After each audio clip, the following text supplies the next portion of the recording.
Wow, Freddie Wallace, Hall of Famer, Mr. Gay NBA. In my family, basketball is a religion.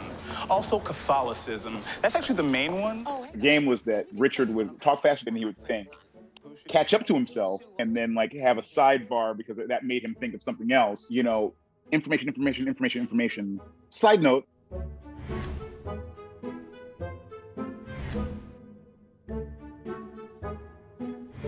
I think I had read that you had auditioned for a couple of other roles on Veep. So do you have any memory of what those were? I do remember one of them. It was he was supposed to be like a cabinet mathematician who was like looking at like polling numbers. I think Kumail Nanjiani ended up playing that role. Oh, okay. Successful campaign visits, ma'am. You have a lead over POTUS of 0.9%.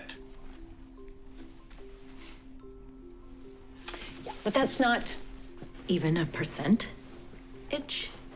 Well, if we round it up, we can make it 1. When I got called in for Richard, I was like, I don't even really want to see me. I'm wasting their time. I'm wasting my time. I probably shouldn't go. And I was like, well, what are you talking about? You are unemployed, living in Los Angeles, and you have rent. Go to this audition. Hey, Richard, no offense. Not taken. You're a catastrophe. Okay. Okay, I came in as a guest in season 3, episode 1, and it was supposed to be a 1-episode go. Listen, you need to get me some Advil because I got some people in here, okay? Yeah, consider it done. Yeah. Do you have a preference on water? Because I'm all about Fiji. And I was like, I wonder. And then I got asked to join the cast.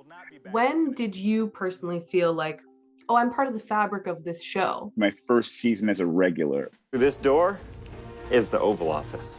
Fudge me. No. Yeah. You are like the coolest guy I ever met.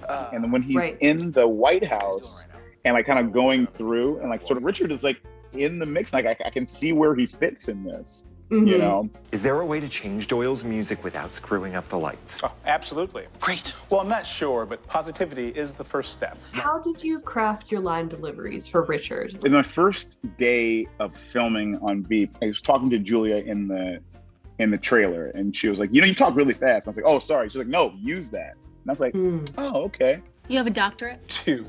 Constitutional law and veterinary medicine, which was my fallback. But you were getting my coffee. Which is much harder, because, you know, you have so many different moods, you know, like a half calf, and a full calf, macchiato. Macchiato. Okay, Richard?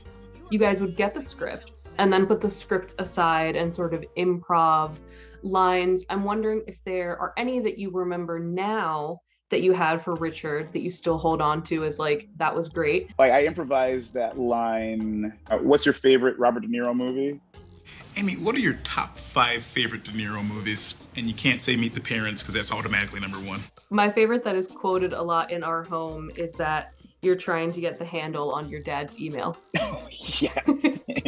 Yeah. I could email you, or you know, you could email me at splett2@splettnet.net. Splett 1's my father. I mean, I'll be sad to see him go, but it'll be nice to get my hands on that handle, you know. Like it was so important to me to get like the rhythm of that joke, you know.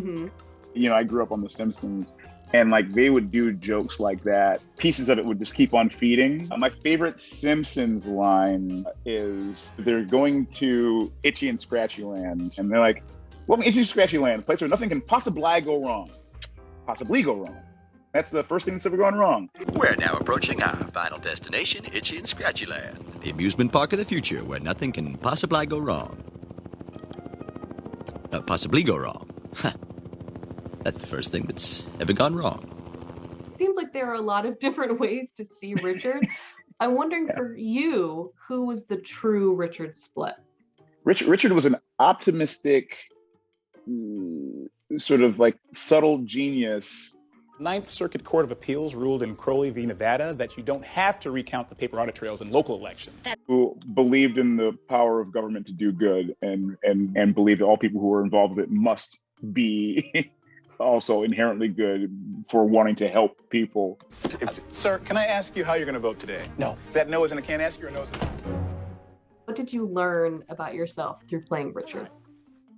Through playing Richard, I think I learned that I do have an optimism to myself, but it's